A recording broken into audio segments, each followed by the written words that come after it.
Okay. Okay, good. Ready? Okay. Anh luôn nói phía sau đi. Okay.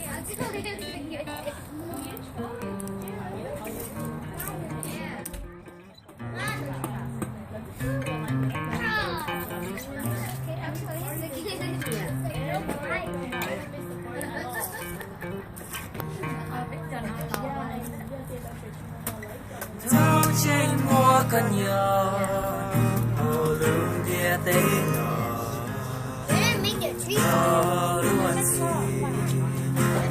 hồ cha gì có nhớ từ mình trong hồ lương cho con gì có chia trong trên sao lưu sĩ hời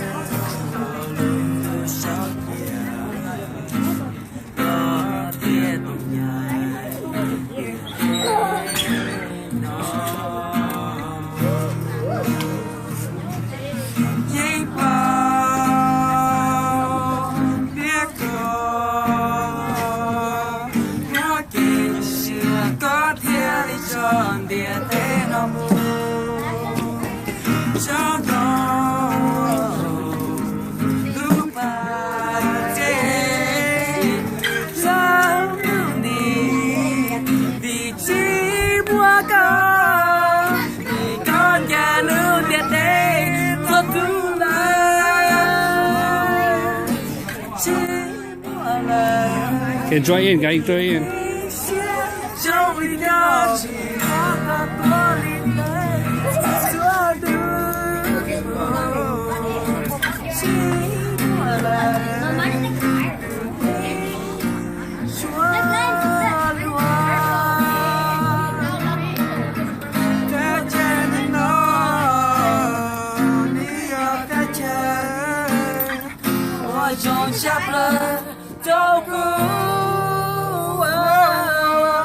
chỉ qua các mùa linh lệ yêu nên sẽ gió ngày có nhớ khó tin thì có nhà luôn biết đến cho chúa nữ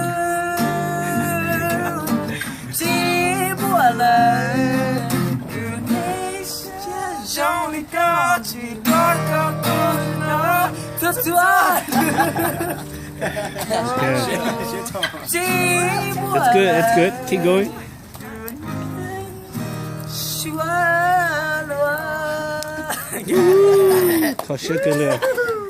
All right. Good job, guys. Good job.